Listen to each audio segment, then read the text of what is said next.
Hi hello friends, welcome back to one and only Ravishankar recipes YouTube channel.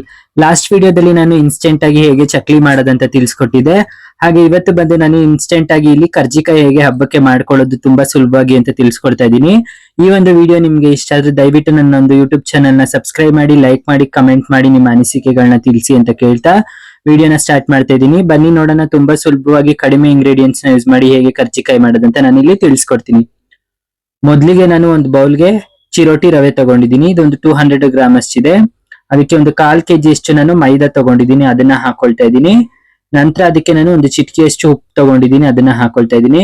ನಂತರ ಇಲ್ಲಿ ಸ್ವಲ್ಪ ನಾನು ಸಕ್ಕರೆನ ಬೆರೆಸ್ಕೊಳ್ತಾ ಇದ್ದೀನಿ. ಸಕ್ಕರೆ ಬೆರೆಸ್ಕೊಳ್ಳೋದ್ರಿಂದ ನಿಮ್ಗೆ ಕಲರ್ ತುಂಬಾ ಚೆನ್ನಾಗಿ ಬರುತ್ತೆ, ಕೋಟಿಂಗು ಮೇಲ್ಗಡೆ. ಸೊ ಎಲ್ಲಾನು ನೋಡಿ ಈ ರೀತಿ ಚೆನ್ನಾಗಿ ಮಿಕ್ಸ್ ಮಾಡ್ಕೋಬೇಕು.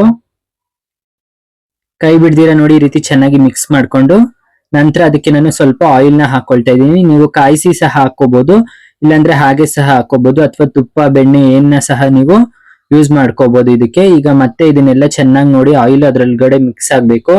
ಆ ರೀತಿ ಚೆನ್ನಾಗಿ ಮಿಕ್ಸ್ ಮಾಡ್ಕೊಳ್ತಾ ಇದ್ದೀನಿ. ಹಬ್ಬಕ್ಕೆ ತುಂಬಾ ಈಸಿಯಾಗಿ ನೀವು ಇನ್ಸ್ಟೆಂಟ್ ಆಗಿ ಮನೇಲೇನೆ ಕರ್ಜಿಕಾಯಿನ ಮಾಡ್ಕೋಬಹುದು. ತುಂಬಾ ಅಂದ್ರೆ ತುಂಬಾ ಸುಲಭ. ನಿಮ್ಗೆ ಇಷ್ಟು ಇಂಗ್ರೀಡಿಯೆಂಟ್ಸ್ ಅಲ್ಲೇ ಒಂದು 20 ರಿಂದ 30 ಕರ್ಜಿಕಾಯಿ ಆಗುತ್ತೆ ನಿಮ್ಗೆ ಆರಾಮಾಗಿ.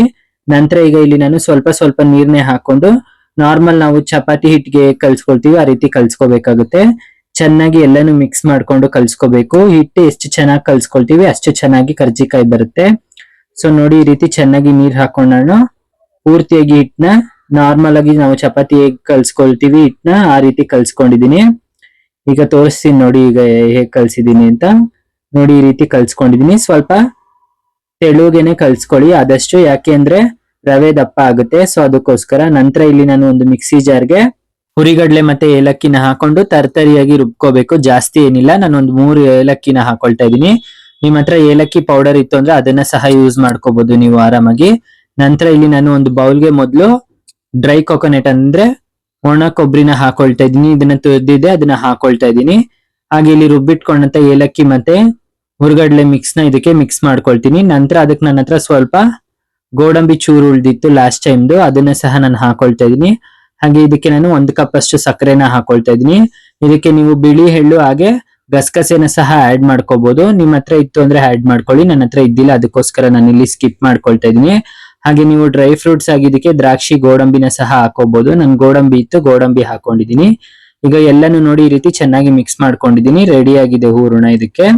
ಸೊ ನಂತರ ನೋಡಿ ನಾನು ಕಲ್ಸಿಟ್ಟಿದ್ನಲ್ವಾ ಹಿಟ್ಟು, ನೋಡಿ ಯಾವ ತರ ಆಗಿದೆ ಅಂತ. ಪೂರ್ತಿ ಗಟ್ಟಿಯಾಗಿದೆ, ಅಂದ್ರೆ ರವೆ ಪೂರ್ತಿಯಾಗಿ ಮೈದಾ ಹಿಟ್ಟಿನೊಂದಿಗೆ ಮಿಕ್ಸ್ ಆಗಿದೆ. ಸೊ ಅದಕ್ಕೋಸ್ಕರ ನೋಡಿ ಈ ತರ ಟೆಕ್ಸ್ಚರ್ ಬಂದಿದೆ. ನಂತರ ಇಲ್ಲಿ ನಾನು ನನ್ನ ಹತ್ರ ಈ ತರ ಕರ್ಜಿಕಾಯಿ ಮೇಕರ್ ಇದೆ. ನಿಮ್ಮ ಹತ್ರ ಸ್ಟೀಲು ಆಮೇಲೆ ಹಳೇದಿದ್ರು ಅಂದ್ರೆ ಅದನ್ನ ಸಹ ನೀವು ಯೂಸ್ ಮಾಡ್ಕೋಬಹುದು. ನಂತರ ಇಲ್ಲಿ ನಾನು ಚಪಾತಿ ಒತ್ತೋ ಮಣೆ ಮೇಲೆ ಸ್ವಲ್ಪ ಮೈದಾ ಹಿಟ್ಟನ್ನ ಹಾಕೊಂಡು ತಗೊಂಡಂತ ಹಸಿ ಹಿಟ್ಟನ್ನ ಹೊತ್ಕೊಳ್ತೀನಿ. ನಾರ್ಮಲ್ ಆಗಿ ನಾವು ಪೂರಿಗೆ ಎಷ್ಟು ದೊಡ್ಡದಾಗಿ ಹೊತ್ಕೊಳ್ತೀವಿ ಆ ರೀತಿ ಹೊತ್ಕೋಬಹುದು ನೀವು ಆರಾಮಾಗಿ. ನೋಡಿ ಈ ರೀತಿ ಹಸಿ ಹಿಟ್ಟನ್ನ ಮಾಡ್ಕೊಂಡೋದಕ್ಕೆ ಚೆನ್ನಾಗಿ ಲಟ್ಟಿಸ್ಕೋಬೇಕಾಗುತ್ತೆ ನೀವು ಈ ರೀತಿ. ತುಂಬಾ ಸುಲಭವಾಗಿ ಕ್ವಿಕ್ ಆಗಿ ನೀವು ಆರಾಮಾಗಿ ಮನೇಲೆ ಮಾಡ್ಕೋಬಹುದು. ಹಬ್ಬ ಬರ್ತಿದ್ಯಲ್ವಾ, ತುಂಬಾ ಈಸಿ ಅಂದ್ರೆ ಈಸಿ ಇರುತ್ತೆ ಮೆಥಡ್ ನಿಮ್ಗೆ. ನಾನ್ ತೋರಿಸಿರುವಂತ ಮೆಥಡ್ ಅಂತೂ ತುಂಬಾ ಅಂದ್ರೆ ತುಂಬಾನೇ ಈಸಿ. ಜಾಸ್ತಿ ಏನು ಇಂಗ್ರೀಡಿಯೆಂಟ್ಸ್ ನಿಮ್ಗೆ ಜಾಸ್ತಿ ಬೇಕಾಗೋದಿಲ್ಲ, ಸ್ವಲ್ಪ ಇಂಗ್ರೀಡಿಯೆಂಟ್ಸ್ ಸಾಕಾಗುತ್ತೆ. ಆಮೇಲೆ ಟೈಮು ಸಹ ಸೇವ್ ಆಗುತ್ತೆ. ನಂತರ ಇಲ್ಲಿ ನಾನು ಅದಕ್ಕೆ ಸ್ವಲ್ಪ ಕರ್ಜಿಕಾಯಿ ಮೇಕರ್ಗೆ ಆಯಿಲ್ ಹಾಕ್ತಾ ಇದ್ದೀನಿ. ಆಯಿಲ್ ಹಾಕೋದ್ರಿಂದ ಅದು ಕಚ್ಕೊಳ್ಳೋದಿಲ್ಲ ನಿಮ್ಗೆ ಹಸಿಟ್ಟು, ಯಾಕಂದ್ರೆ ನಾವು ಅದ್ರ ಮೇಲೆ ಸ್ವಲ್ಪ ಮೈದಾ ಹಸಿಟ್ಟು ಹಾಕಿ ಲಟ್ಟಿಸಿರ್ತೀವಲ್ಲ, ಸೊ ಅದಕ್ಕೋಸ್ಕರ. ನಂತರ ಇಲ್ಲಿ ನಾನು ಮಾಡಿಟ್ಟು ಅಂತ ನೋಡಿ ಇಲ್ಲಿ ಲಟ್ಟಿಸಿರುವಂತ ಚಪಾತಿನ ಅದ್ರ ಮೇಲೆ ಹಾಕ್ತಾ ಇದ್ದೀನಿ. ಅದ್ರ ಒಳಗಡೆ ಪೂರ್ತಿಯಾಗಿ ಮಾಡಿಟ್ಕೊಂಡಿದ್ದೆಲ್ಲ ಹೂರಣನ ತುಂಬಿಸ್ಕೊಳ್ತೀನಿ. 2 ಸೈಡು ಹಾಕೊಳ್ತಾ ಇದೀನಿ ನಾನು, ಯಾಕೆ ಅಂದ್ರೆ ಸ್ವಲ್ಪ ದೊಡ್ಡದಾಗಿ ದಪ್ಪವಾಗಿರ್ಲಿ ಅಂತ. ನಂತರ ಸೈಡ್ ಅಲ್ಲಿ ಮಿಕ್ಕಿರುವಂತ ಹಸಿಟ್ನೆಲ್ಲ ನಾನು ಈ ರೀತಿ ನಿಧಾನವಾಗಿ ತಕ್ಕೊಳ್ತೀನಿ. ನೀವು ಅಷ್ಟೇ ಆರಾಮಾಗಿ ನಿಧಾನವಾಗಿ ತಕ್ಕೊಳ್ಳೋದಕ್ಕೆ ಟ್ರೈ ಮಾಡಿ. ಜಾಸ್ತಿ ಗಡಿಬಿಡಿಲಿ ಮಾಡಕ್ ಹೋಗ್ಬೇಡಿ. ನೀಟಾಗಿ ನಿಧಾನವಾಗಿ ಮಾಡೋದ್ರಿಂದ ನೀಟಾಗಿ ಬರುತ್ತೆ. ನಾನು ಸ್ವಲ್ಪ ವಿಡಿಯೋಗೆ ಬೇಕಾಗಿರೋದ್ರಿಂದ ಸ್ವಲ್ಪ ಫಾಸ್ಟ್ ಆಗಿ ಮಾಡಿದೀನಿ ಅಷ್ಟೇ. ನೋಡಿ ಆದ್ರೂ ಎಷ್ಟು ಚೆನ್ನಾಗಿ ಬಂದಿದೆ ಅಂತ ನೋಡ್ತಾ ಇರ್ಬೋದು ನೀವು ಶೇಪು. ಈಗ ಇದನ್ನ ನಾನು ಎಣ್ಣೆಲಿ ಫ್ರೈ ಮಾಡಿ ತೋರಿಸ್ತೀನಿ ನಿಮ್ಗೆ ಎಷ್ಟು ಚೆನ್ನಾಗಿ ಬರುತ್ತೆ ಅಂತ. ನಾನು ಮೊದ್ಲೇ ಎಣ್ಣೆ ಕಾಯಕ್ಕೆ ಇಟ್ಟಿದೆ, ಅದಕ್ಕೆ ಒಂದೊಂದೇ ಕರ್ಜಿಕಾಯಿನ ಹಾಕೊಳ್ತಾ ಇದ್ದೀನಿ. ನೋಡಿ ಕರ್ಜಿಕಾಯಿ ಎಣ್ಣೆ ಕಾದಿರೋದ್ರಿಂದ ಮೇಲ್ ಬರ್ತಿದೆ. ಆದಷ್ಟು ಮೀಡಿಯಂ ಫ್ಲೇಮ್ ಅಲ್ಲೇ ಕಾಯಿಸ್ಕೊಂಡು ಕರ್ಜಿಕಾಯಿನ ಒಂದೊಂದನೇ ಈ ರೀತಿ ಬಿಟ್ಕೊಳ್ಳೋದಕ್ಕೆ ಟ್ರೈ ಮಾಡಿ.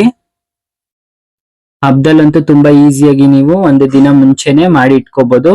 ಆರಾಮಾಗಿ ಇದು ನಿಮ್ಗೆ ಒಂದು ವಾರ ಗಂಟೆ ಇರುತ್ತೆ. ಯಾಕಂದ್ರೆ ಬರೀ ಮೈದಾದಲ್ಲಿ ಮಾಡಿದ್ರೆ ನೀವು ಒಂದು 10 ಡೇಸ್ 15 ಡೇಸ್ ಗಂಟೆ ಇಟ್ಕೋಬಹುದು.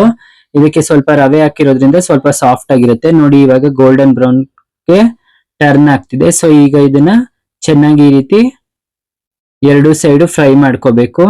ಈಗ ಫ್ರೈ ಆಗಿ ರೆಡಿ ಆಗಿದೆ. ಬಬಲ್ಸ್ ಎಲ್ಲ ನೋಡ್ತಾ ಇರ್ಬೋದು ನೀವು, ಕಡಿಮೆ ಆಗಿದೆ. ಈಗ ನೋಡಿ ಫೈನಲ್ ಆಗಿ ಕರ್ಜಿಕಾಯಿ ರೆಡಿ ಆಗಿದೆ. ಎಷ್ಟು ಚೆನ್ನಾಗಿ ಬಂದಿದೆ ಅಂತ. ಫ್ರೆಂಡ್ಸ್, ಇವತ್ತಿನ ಈ ಒಂದು ರೆಸಿಪಿ ನಿಮ್ಗೆ ಇಷ್ಟ ಆಗಿದ್ರೆ ದಯವಿಟ್ಟು ನನ್ನ ಒಂದು ಅಕೌಂಟ್ ನ ಸಬ್ಸ್ಕ್ರೈಬ್ ಮಾಡಿ, ಹಾಗೆ ನನಗೆ ಸಪೋರ್ಟ್ ಮಾಡಿ ಅಂತ ಕೇಳ್ತಾ ಮತ್ತೆ ಮುಂದಿನ ವಿಡಿಯೋದಲ್ಲಿ ಬರ್ತೀನಿ. ಧನ್ಯವಾದಗಳು.